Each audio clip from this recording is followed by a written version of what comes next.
Hey, how's it going, everybody? Hope everybody's doing okay. So we're here to talk about cyberbullying and their policies. Uh, for the past couple days, we've been kind of identifying what bullying is in traditional form and how it relates to cyberbullying and victimization rates and who's more susceptible. But today I'm going to go over some policies, and it's the article titled Social Media Companies Cyberbullying Policies, written by Milosevic. And it kind of starts out with a case that I guess really doesn't have a lot to do with cyberbullying, but it was because she ended up committing suicide, and she was receiving harassing messages, but it ended up being from herself. But this story on its own kind of was what led to the research going forward in this article, because it brought to public attention the amount of, maybe not the amount, but it brought into the forefront the act of cyberbullying, even though she was sending herself uh, harassing messages. But it definitely helped to, I guess, bring awareness to cyberbullying. And I guess just start out with the how it's under research, because there's not like an even playing field for all social media companies, because they kind of come up with their own policies, and pretty much they have their own rules. So there's not an easy way to study all of them and see what each one's doing that's more efficient, because they're all kind of doing their own thing. And that's really what the scope of this article was about, is to figure out what we can know about the effectiveness these companies use to address cyberbullying. And then we get a little farther on in the article, and it's how do we define cyberbullying? And it's, I'm pretty sure we've talked about it over the last couple of days, but it's willful and repeated harm is inflicted towards another person.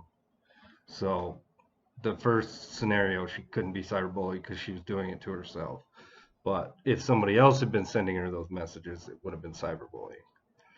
Um, talk in the article, it talks about how, it doesn't have to be somebody that hates you or somebody you don't know. Cyberbullying can occur within close friends, one-time friends, or even strangers. So that's why it's so hard to address, is because it could be your best friend doing it. It's tough. Um,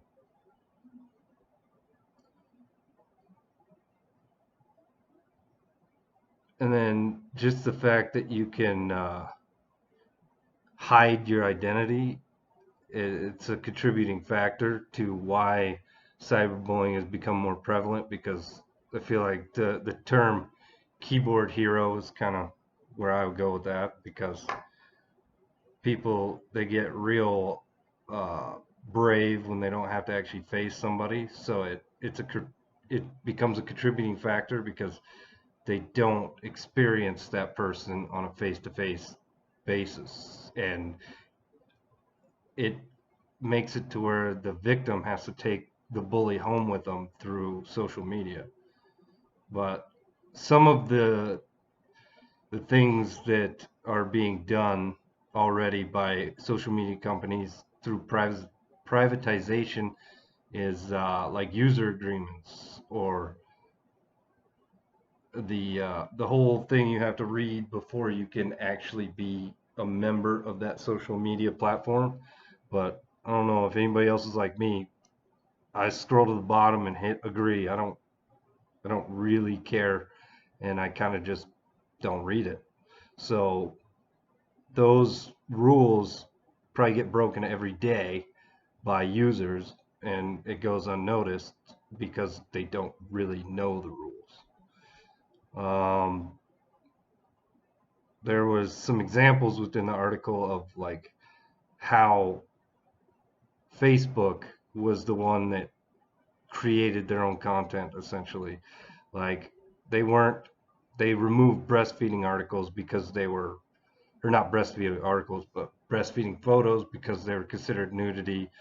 And they, Facebook themselves eventually allowed these breastfeeding photos. And then another example was the Vietnam photo that had child pornography.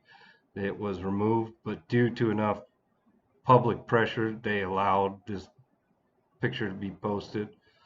But this is all kind of like self-regulation, and they kind of set their own rules. So if they break their own rules, I guess it doesn't really hurt them.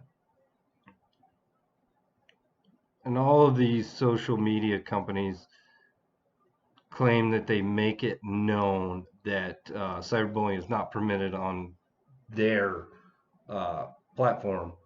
But you know, that's kind of, I see that as like a cover your own butt type thing, so that they could say, well, we've warned and we have rules against it, so it's not our problem anymore.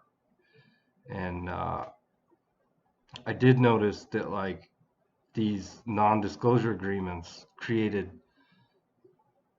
a huge barrier to researching because nobody that is actually knowledgeable on the policy is allowed to really answer questions about the policy.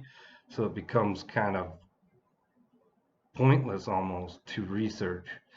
And yeah, that's one of the things that I think needs to, we need further research without as much ambiguity, I guess, is really what I think needs to be looked at, because I don't think you could really get all the answers when somebody has a non-disclosure agreement and can actually get in legal trouble for telling you the truth. Um, I think that's about it. Yeah, and there's some companies that use like automated uh,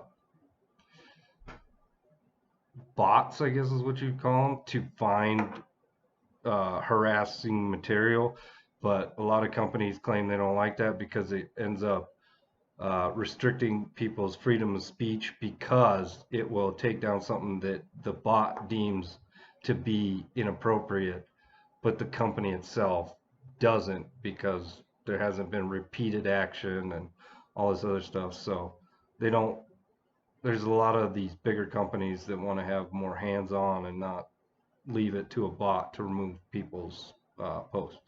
But anyway, that's about all I got for the article on cyberbullying and the policies that they use. And the research that needs to be done needs to be with a lot more openness and a lot less non-disclosure agreement. All right, thank you. Bye.